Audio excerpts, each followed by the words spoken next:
शंकर जी के मंदिर में जो शिवलिंग होता है तो वो क्या होता है, क्या है वो? कुछ लोग कहते हैं कि ये शिव जी की योनि भाग है। ये विचारधारा बिल्कुल गलत है। जो लोग ये मानते हैं वो शिव जी को जानते नहीं हैं। शिवलिंग, लिंग शरीर होता है। संस्कृत में लिंग शरीर का, संपूर्ण शरीर का नाम ही लिंग शरीर होता है। इस शरीर को लिंग शरीर कहा जाता है संस्कृत भाषा में। बात समझ में आई? संपूर्ण शरीर को, आपके शरीर को क्या बोला जाएगा? लिंग शरीर। तो जो शिवलिंग है, आपको दिखाते हैं आज शिवलिंग की स्थापना कैसे हुई थी और शिवलिंग की पूजा क्यों होती है, उस पर जल क्यों चढ़ाया जाता है।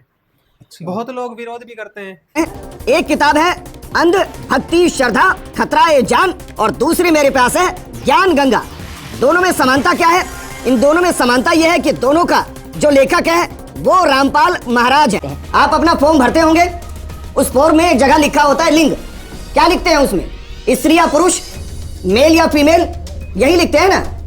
तो यहाँ जो मुझे समझ में आता है, क्योंकि संस्कृत भाषा थी, शिवलिंग मतलब शिव का वो रूप, वो स्वरूप, वो प्रतीक जो निराकार है।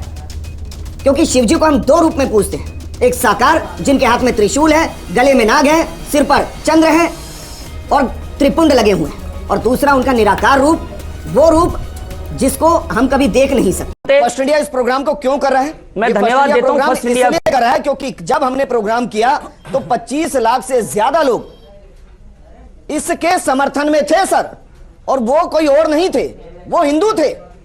नहीं, यहाँ से मुझे इस प्रोग्राम को करना पड़ा कि भाई इस प्रोग्राम को करना जरूरी है। नहीं, हिंदू होंगे, जो हिंदू तो कभी भी ऐसा नहीं करेंगे, क्योंकि हिंदू हैं, वो जानते हैं कि महादेव की अर्चना पूजा और उसके बारे में पूरा पढ़ा लिखा है सबने, शिव महापुराण सबने सुनी है। ये जो पुराण इन्होंने लिखा है ये तो इनका अपना है। ये अन्य ही कोई लोग होंगे जो हिंदुओं के नाम से इस प्रकार से इनके पक्ष में खड़े होंगे। ये कुछ अज्ञानी लोग होंगे जिनको इन्होंने कुछ भ्रमित करके जो भी कुछ बता दिया, समझा दिया, वो होंगे। इसलिए हम तो ऐसे पुराण को तिरस्कार करते हैं।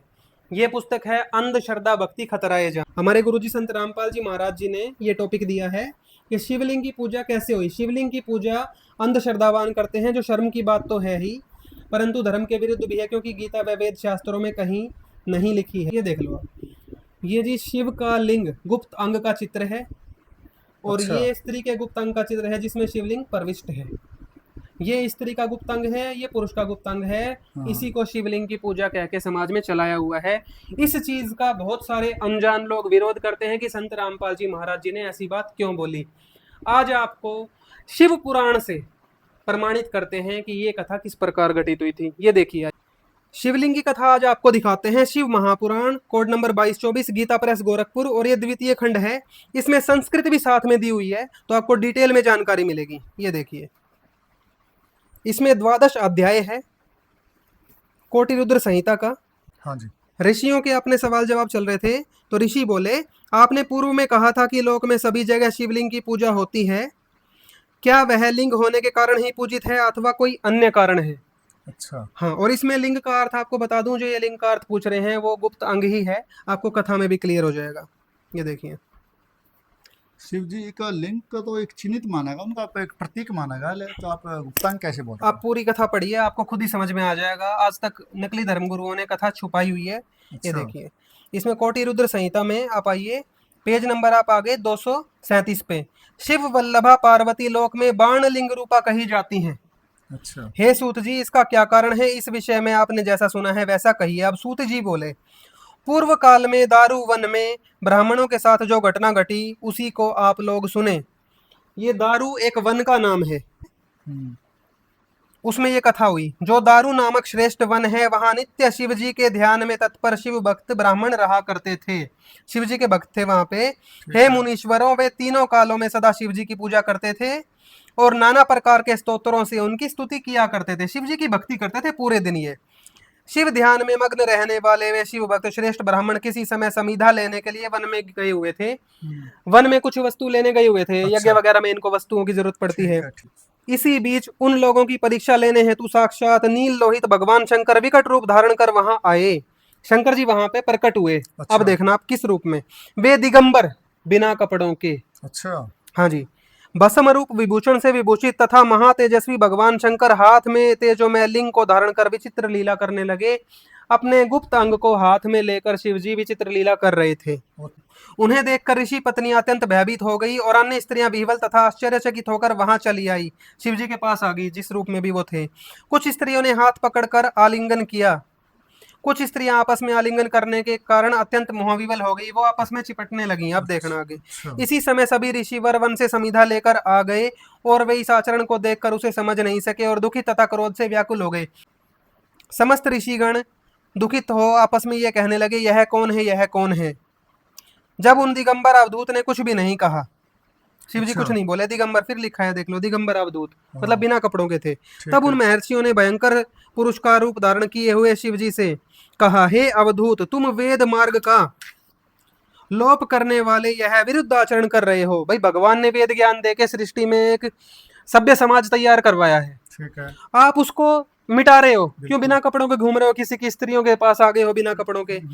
अतः तुम्हारा यह विग्रह रूप लिंग शीघ्र ही पृथ्वी पर गिर जाए, तुम्हारे यह गुप्तांग गिर जाए, अच्छा, कट जाए, एक तरीके से ये समझ लो, श्राप दे दिया। अच्छा, सूत जी बोले, उनके ऐसा कहने पर अद्भुत रूप वाले उन अवधूत वेशधारी शिव का वह लिंग शीघ्र ही पृथ्वी पर गिर पड़ा।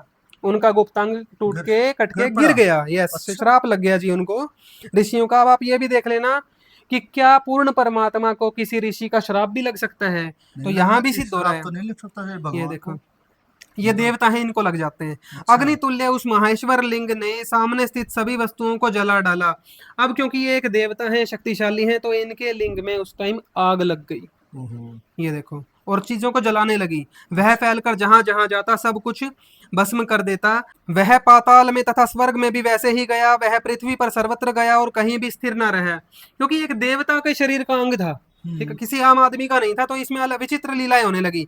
सारे लोग व्याकुल हो उठे और वे ऋषिगण अत्यंत दुखी हो गए। तब ब्रह्मा जी के पास गए वो सारे लोग। अच्छा। तब ब्रह्मा जी उनका वचन सुनकर उन श्रेष्ठ ऋषियों से बोले, ब्रह्मा जी बोले, हे ब्राह्मणों, आप लोग ज्ञानी होकर भी निंदित कर्म कर रहे हैं। अब आप ये देखिए कि जैसे मनुष्यों में भाई बंधुवाद चलता है, वैसे ही देवताओं में भी चल रहा है। अच्छा, ब्रह्मा जी ने अपने भाई शंकर जी का ही पक्ष लिया। उन ऋषियों को धमकाने लगे कि आप गलत काम कर रहे हो।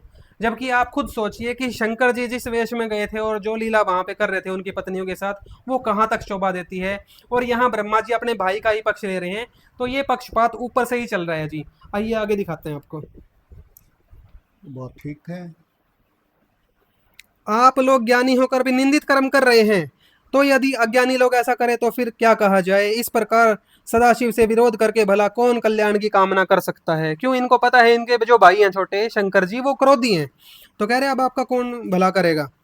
यदि कोई मध्याह्न काल में आए हुए अतिथि का सत्कार नहीं करता तो वह अतिथि उसका सारा पुण्य लेकर और उस अपना सारा पाप देकर चला जाता है। फिर शिव के विषय में तो कहना ही क्या। अब आप देखिए, किसी के घर पे अतिथि आते हैं, तो क्या वो इस वेश में बिना कपड़ों के अतिथि आते हैं? नहीं नहीं, बिना कपड़े और उनकी पत्नियों के साथ ऐसी लीलाएं करते हैं? नहीं, नहीं। बिल्कुल नहीं। तो ये ब्रह्मा जी अपने भाई का पक्ष ले रहे हैं और उन ऋषियों को धमका रहे हैं, ये कह के कि तुमने अतिथि का सम्मान नहीं किया। अब ये सभ्य समाज को सोचना है कि ब्रह्मा जी की बातें कितनी शोभा दे रही हैं। आगे देखिए जी। इस प्रकार आगे देखिए, ये कह रहे हैं, अतः जब तक यह लिंग स्थिर नहीं होता तब तक तीनों लोकों में कहीं भी लोगों का कल्याण नहीं हो सकता। अब आप लोग मन से विचार करें और ऐसा उपाय करें जिससे शिवलिंग की स्थिरता हो जाए, यह गुप्तांग कहीं पे रुक जाए, क्योंकि वो मूवमेंट कर रहा था, एक जगह रुका नहीं था। अच्छा। अब सूत जी बता रहे हैं, चलता जा रहा था। हाँ जी। ऋषियों ने उन्हें प्रणाम कर कहा, हे ब्राह्मण, हम लोगों को क्या करना चाहिए, आप उस कार्य के लिए आज्ञा प्रदान कीजिए। अब ऋषि तो ब्रह्मा जी से ही पूछेंगे, हाँ। वो तो उन्हीं को समझदार मान रहे हैं उस समय। तो ब्रह्मा जी बोले, हे देवताओं, आप लोग देवी पार्वती की आराधना करके उन शिवा से प्रार्थना कीजिए, यदि वे योनि पीठात्मक रूप धारण कर लें। योनि रूपा, देखिए जी, पार्वती जी अगर योनि रूपा हो जाएं, वो जो शिवलिंग के साथ स्त्री के गुप्तांग का चित्र था ना, हाँ, हाँ। वो ये वाली कथा अब आप समझ पाओगे कि वो पार्वती जी के गुप्तांग को एक तरीके से दर्शाया गया है। यहाँ पे वो कथा पूरी हो जाएगी, तब देखना। उन यदि वे योनि पीठात्मक रूप धारण कर ले तो वह शिवलिंग स्थिर हो जाएगा, अच्छा योनि में स्थिर हो जाएगा लिंग। ये अच्छा, चीज यहाँ पे अच्छा ये आगे, बोला। हाँ जी। बात तो यही लिखी है भैया। शिव का स्मरण करते हुए शतरुद्रीय मंत्रों से कलश के जल से उस शिवलिंग का अभिषेक करना चाहिए, फिर उन्हीं मंत्रों से लिंग का परीक्षण करना चाहिए। हो, अब देखिए आप, मैं भी, मेरे घर के पास एक शिव मंदिर है, मेरे घर से 200-300 मीटर दूरी पे है। मैं बचपन से उसमें सेवा करने जाता था, शिवलिंग की खूब सेवा करता था। जैसे ही मुझे पता चला संत रामपाल जी महाराज जी के ज्ञान से कि मैं तो गुड्डे गुड़िये के खेल में लगा हुआ हूँ और मैं एक देव के प्राइवेट पार्ट की पूजा कर रहा हूँ जो कि शास्त्र अनुकूल नहीं है, नहीं बात ये तो एक ठीक है। शर्मनाक पूजा है मेरे लिए। हाँ, बिल्कुल वही तो। उसके बाद मैंने तो छोड़ दिया, ठीक है। अब आप ये देखिए, लिंग पे जल क्यों चढ़ा रहे हैं लोग आज भी जाके।